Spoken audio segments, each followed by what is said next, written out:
ఈరోజు ఆంధ్ర రాష్ట్రంలో ఆరోగ్యాన్ని స్ట్రెచరెక్కిచ్చారు చంద్రబాబు గారు. ఆరోగ్యశ్రీ పథకం పేదవాడి ఆరోగ్యానికి భరోసా కలిగించే పథకం. అలాంటి ఆరోగ్యశ్రీని అంటే పేదవాడికి వైద్యం ఇచ్చే ఆరోగ్యశ్రీని చంద్రబాబు గారు స్ట్రెచర్ ఎక్కించారు. మెల్లగా ఆరోగ్యశ్రీని మొత్తానికే మూసేయడానికి, ఆరోగ్యశ్రీని కోమాలకు పంపించడానికి ప్రయత్నం చేస్తున్నట్టుగా కూటమి సర్కార్ చర్యలు కనిపిస్తున్నాయి. ఇది ఎక్కడి అన్యాయం అని అడుగుతున్నాం. నిజానికి రాజశేఖర్ రెడ్డి గారికి అంత మంచి పేరు వచ్చింది అంటే దానికి కారణం ఆరోగ్యశ్రీ లాంటి పథకాలు.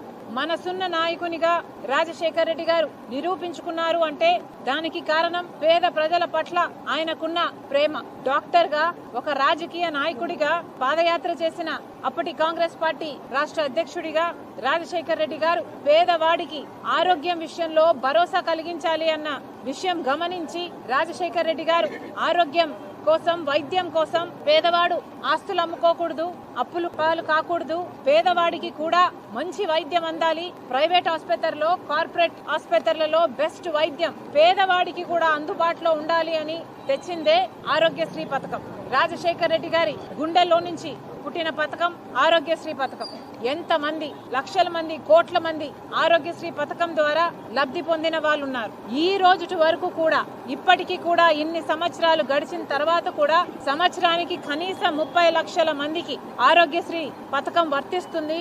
ఆరోగ్యశ్రీ వాళ్ళ ఆరోగ్యాన్ని, వాళ్ళ కుటుంబాన్ని నిలబెడుతుంది, పునర్జన్మనిస్తుంది. అలాంటి పథకం ఈ ఆరోగ్యశ్రీ పథకం. కానీ కూటమి సర్కార్ వైఖరి చూస్తుంటే ఆరోగ్యశ్రీని బతికి ఉంచే ఉద్దేశం లేదు అన్నట్టుగా కనిపిస్తుంది. ఎందుకు అని అడుగుతున్నాం. నిన్న ప్రైవేట్ ఆసుపత్రులకు చెందిన మేనేజ్మెంట్లందరూ ఆరోగ్యశ్రీ బిల్లులు, బకాయిలు చెల్లించకపోతే వాళ్ళందరూ గత 14 రోజులుగా అసలు ఆరోగ్యశ్రీ కేసులను తీసుకోవడమే మానేశారు. అంటే గత 14 రోజులుగా పేదవాడు ఒక ఆసుపత్రికి వెళ్లి నాకు వైద్యం చేయండి అంటే లేదు, ఆరోగ్యశ్రీ వర్తించటం లేదు, ప్రభుత్వం బకాయిలు చెల్లించటం లేదు అని వాళ్ళని వెనక్కి పంపిస్తున్నారు. మరి వారి పరిస్థితి అంతా ఏమిటి? చంద్రబాబు గారు సమాధానం చెప్పాలి. ఇంతమంది, కనీసం 8,000 మంది పేషెంట్లు ప్రతిరోజు ఆరోగ్యశ్రీ పథకంతో బెనిఫిట్ అవుతున్నారు.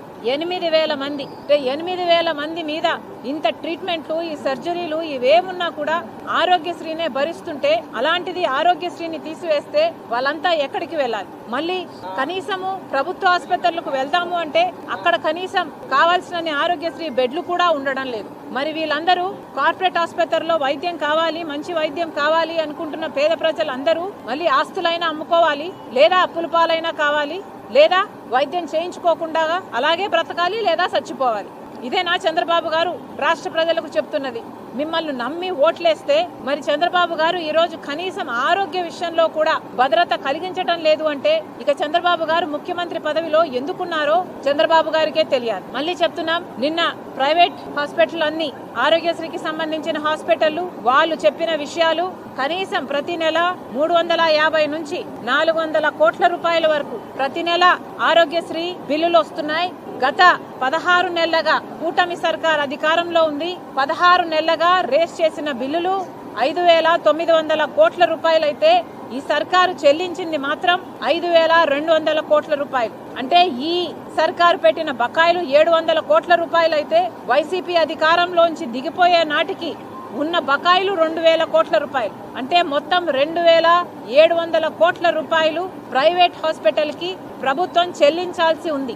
వాళ్ళు పాపం ఏం చేస్తారు? వాళ్ళకైనా కూడా హాస్పిటల్ నడుపుకోవాలి అంటే వాళ్ళకైనా ఖర్చు అవుతుంది. మరి ఇంతింత బకాయిలు హాస్పిటళ్లకు పెడితే ఆ హాస్పిటల్ అయినా ఎలా ఫంక్షనింగ్ అవుతాయో చంద్రబాబు గారు సమాధానం చెప్పాలి. వాళ్ళైనా ఒక హాస్పిటల్ నడపాలి అంటే వాళ్ళైనా ఎక్కడి నుంచో డబ్బులు తీసుకొచ్చి ఇన్వెస్ట్ చేసిన వాళ్ళే, అంటే వాళ్ళకు వడ్డీలు కూడా పడుతుంటాయి. మరి వీటన్నిటిని కవర్ చేయకపోతే, బిల్లులు మీరు సక్రమంగా చెల్లించకపోతే ఆ హాస్పిటల్ అన్ని ఎలా సర్వైవ్ అవ్వాలో చంద్రబాబు గారు సమాధానం చెప్పాలి. మళ్ళీ చెప్తున్నాం, 2,700 కోట్ల రూపాయలు బకాయిలు ఉన్నాయి. చంద్రబాబు గారు, కూటమి సర్కార్ తప్పించుకునే ప్రయత్నం చేస్తుంది. 2,000 కోట్ల రూపాయలు వైసీపీ బకాయిలే అని చెప్పి వాళ్ళ మీద తోసే ప్రయత్నం చేస్తుంది. సరే, వాళ్ళ బుద్ధిహీనత. ఆరోగ్యశ్రీ రాజశేఖర రెడ్డి గారి పథకమైనా వాళ్ళు బకాయిలు పెట్టిపోయారు. మరి బకాయిలు పెట్టిపోయి ప్రజలు మీకు అధికారం ఇస్తే మరి మీ బుద్ధి ఎక్కడికి పోయింది? ప్రభుత్వంలో ఉన్నప్పుడు ఆ పాత బకాయిలు తీర్చాల్సిన బాధ్యత మీది కాదా? ఆరోగ్యశ్రీ అయినా ప్రజల ఆరోగ్యమైనా మీకు ముఖ్యం కాదా? కాంగ్రెస్ పార్టీ ప్రశ్నిస్తుంది. చంద్రబాబు గారు సమాధానం చెప్పాలి. వాళ్ళు డిమాండ్ చేసినట్టుగా 2,700 కోట్ల రూపాయలు బకాయిలున్నాయి. ఈ ప్రభుత్వం పెట్టిన బకాయిలు 700 కోట్ల రూపాయలు. ఆ 700 కోట్ల రూపాయలను వెంటనే విడుదల చేయాలి. మిగతా 2,000 కోట్ల రూపాయలు ఏదైతే వాళ్ళు హామీ అడుగుతున్నారో, ఒక బ్లూ ప్రింట్ అడుగుతున్నారో, వాళ్ళు ఏదైతే ఒక బాండ్ పేపర్ మీద మీరు ఎప్పుడెప్పుడు ఇస్తారు, క్లారిటీ ఇవ్వండి అని అడుగుతున్నారో, ప్రభుత్వం దాని మీద క్లారిటీ ఇవ్వాల్సిన అవసరం ఉంది. మళ్ళీ చెప్తున్నాం, ఆరోగ్యశ్రీ రాజశేఖర్ రెడ్డి గారి పథకం, ఆరోగ్యశ్రీ కాంగ్రెస్ పార్టీ పథకం.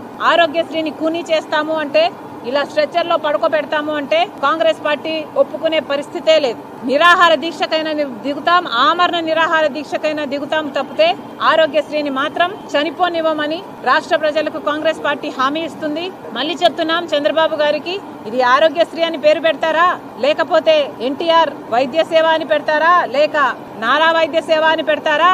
మీరు పేరు ఏది పెట్టుకున్నా మాకు అబ్జెక్షన్ లేదు, కానీ ఆరోగ్యశ్రీ మాత్రం నడవాలి. ఇదే ఆరోగ్యశ్రీ రాజశేఖర్ రెడ్డి గారిని దేవుణ్ణి చేసింది.